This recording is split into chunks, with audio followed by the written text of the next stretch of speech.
चलो स्टार्ट करो बच्चों।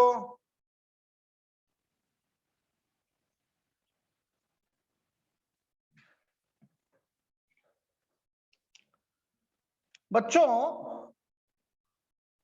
डी ऑर्बिटल रेजोनेंस,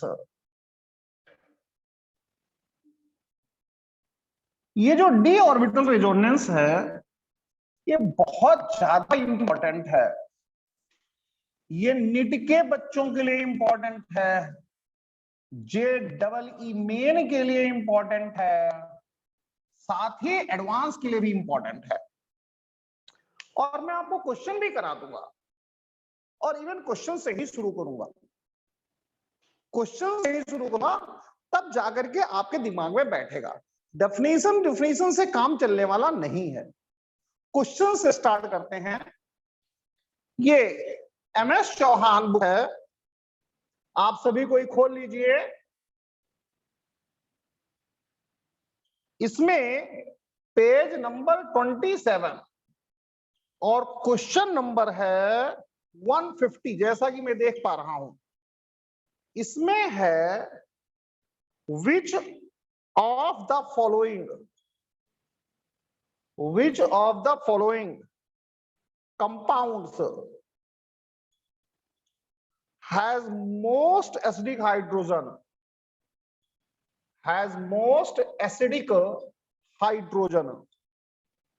अब बच्चों, ए ऑप्शन है इसका बेंजीन रिंग, साथ में CHOO like this. B option है इसका बेंजीन रिंग और इसके बाद यहां पर CH और S यहां पर लाइक दिस। सी ऑप्शन है इसका बेंजीन रिंग और फिर इसके साथ CH, यहां पर NH, यहां पर आपका NH and like this. D option है आपके पास बेंजीन रिंग और फिर यहां पर CH, यहां O और यहां पर NH और ऐसे। अब बच्चों, बहुत सीधी बात है। मैं आपको, क्योंकि बोर्ड छोटा है तो इसलिए बहुत ज्यादा कुछ नहीं करूंगा। एसिडिक, यहां से H निकल गया, यहां से H निकल गया, यहां से H निकल गया और यहां से H निकल गया। H निकला माइनस चार्ज, H निकला माइनस चार्ज, H निकला माइनस चार्ज, H निकला माइनस चार्ज। हमने क्या किया, H को निकाल करके डायरेक्ट कंजुगेट बेस बना लिया, कंजुगेट बेस बना दिया। ये कंजुगेट बेस आ गया, ये कंजुगेट बेस आ गया, ये कंजुगेट बेस आ गया, ये कंजुगेट बेस आ गया। आप यहां पर देखो कार्बन है, यहां पर कार्बन है, यहां पर कार्बन है, यहां पर कार्बन है, सब जगह पर कार्बन है। एटम्स सेम हो गए। एटम्स के सेम होते ही हम इस बात के लिए परमिटेड हैं, अलाउड हैं कि रेजोनेंस का इस्तेमाल करें। जिस एटम पर चार्ज है, जो एटम अपने चार्ज को खत्म करने के लिए तैयार बैठा है, जिस एटम पर चार्ज है, जो चार्ज की वजह से परेशान है, छटपटा रहा है, वो सेम है, तो हम अब रेजोनेंस हो, इंडक्टिव इफेक्ट हो या कोई और इलेक्ट्रॉनिक और कोई भी फील्ड इफेक्ट हो, इलेक्ट्रॉन इफेक्ट हो, आप लगाने के लिए अलाउड हैं, परमिटेड हैं। क्या करते हैं बच्चे? बच्चे बहुत भोले होते हैं, टीचर उन्हें इतना नहीं बताते। वो कह देते हैं देखो भाई यहाँ पर 2 ऑक्सीजन है, ये निगेटिव आई लगाएगा, ये निगेटिव आई लगाएगा और इसकी निगेटिव आई 2 है, तो निगेटिव आई की वजह से इसकी एसिड स्ट्रेंथ ज्यादा हो गई। खुश, बच्चा भी खुश, टीचर भी खुश। गलत है, बिल्कुल गलत है। रीजन, यहां पर एम्प्टी या फिर वैकेंट डी ऑर्बिटल है और अगर यहां पर वैकेंट डी ऑर्बिटल है तो ये अपने चार्ज को इस वैकेंट डी ऑर्बिटल में रेजोनेट करेगा, वैकेंट डी ऑर्बिटल में रेजोनेट करेगा। यहां पर भी वैकेंट डी ऑर्बिटल है, ये जब चाहे तो यहां पर, जब चाहे यहां पर, यानी इसके चार्ज को लेने के लिए दो दो तैयार बैठे हैं। और अगर इसके चार्ज को लेने के लिए दो दो तैयार बैठे हैं, पड़ोस में तैयार बैठे हैं, तो फिर ये चार्ज देता रहेगा और स्टेबिलिटी गेन कर लेगा। मैं 3 दिन से बता रहा हूं, आपको समझा रहा हूं कि अगर कोई कंजुगेट बेस या एनायन स्टेबिलिटी गेन कर लेता है तो उसका कंजुगेट एसिड मोर एसिडिक हो जाता है। तो बच्चों कहीं कोई परेशानी की दिक्कत नहीं है, ये अपने इलेक्ट्रॉन पेयर को इन एम्प्टी डी ऑर्बिटल्स में कंजुगेट एम्प्टी डी ऑर्बिटल्स में रेजोनेट कर लेता है और इसकी वजह से इसकी स्ट्रेंथ ये आ जाती है। तो most acidic answer is B, and this is not my question, this is the question of MS Chauhan. This is my commitment to solve each and every problem of the MS Chauhan. This is my commitment that I have made you in the offline classes.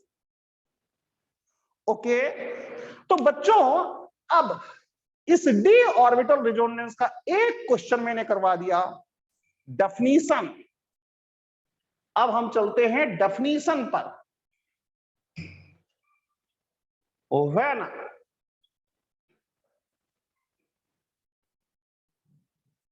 Lone pair is conjugated with vacant D orbital containing atom, d orbital containing atom, then delocalization of lone pair of electron with the d orbital, what empty d orbitals takes place. This is called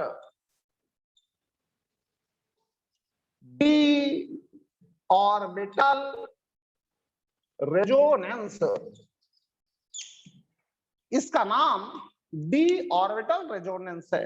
अरे भाई, resonance में अभी कुछ दिन ही हुआ है, आपको ये भी तो पढ़ाया था, move lone pair towards conjugated positive charge और एम्प्टी पी और डी ऑर्बिटल।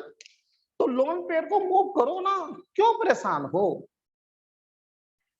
करो भाई, अगर यहां पर मिल रहा है तो करो।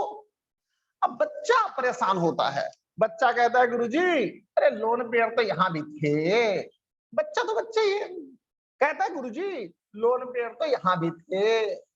अरे लोन पेयर को क्या करेगा, यहां पर एम्प्टी तो नहीं है, इसके पास लोन पेयर, इसके पास एम्प्टी, और सल्फर जैसे एटम्स जो कि अपनी वैलेंसी को एक्सपेंड करने के चैंपियन हैं, तो क्या दिक्कत है, इसका यहां पर रेजोनेंस हो गया और इसका यहां पर रेजोनेंस होते ही इसकी स्टेबिलिटी बढ़ गई। इसकी स्टेबिलिटी बढ़ते ही जो इसका कंजुगेट एसिड है उसकी स्ट्रेंथ बढ़ गई। This is the answer, this is the definition. बच्चों एक क्वेश्चन और, एक क्वेश्चन और ध्यान दीजिए। एक बुक है, बहुत बढ़िया बुक है, मेरी पसंदीदा बुक है, जेडी ली, बहुत पसंद करता हूं, माय फेवरेट बुक। इसका तो कुछ रटा हुआ है मुझे, पेज नंबर 72, इस बुक को मुझे खाने की जरूरत ही नहीं पड़ती, रटा हुआ है। पेज नंबर 72, जेडी ली, नई वाली जेडी ली, पेज नंबर 72। क्या है, क्वेश्चन देखो, मैं क्वेश्चन की फॉर्म में लिख रहा हूं, acidic strength of CHCl3 is greater than acidic strength of CHF3।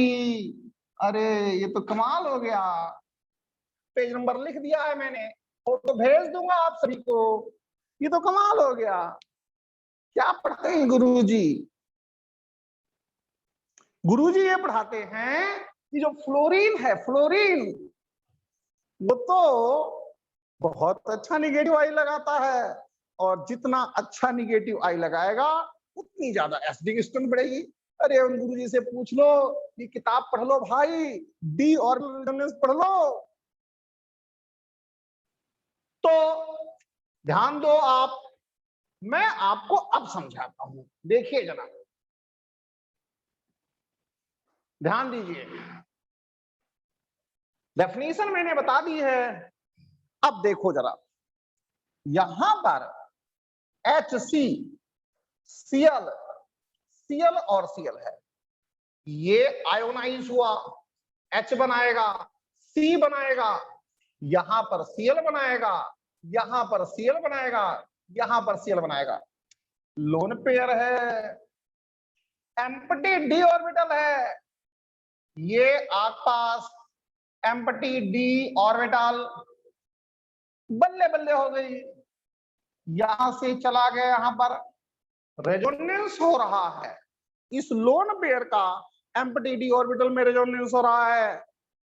यहां पर देखिए empty d orbital, empty d orbital, आप देखो इसका यहां पर रेजोनेंस हो रहा है। गजब बात, और क्या चाहिए? ये आसपास एम्प्टी d ऑर्बिटल, गजब बात, इसका यहां से रेजोनेंस हो रहा है, जबरदस्त।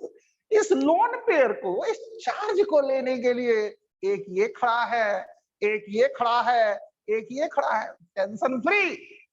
इसकी स्टेबिलिटी बहुत बढ़ गई, अगर इसकी स्टेबिलिटी बहुत बढ़ गई तो इसका जो कंजुगेट एसिड है, इस कंजुगेट एसिड की एसिडिक स्ट्रेंथ बहुत ज्यादा हो जाएगी।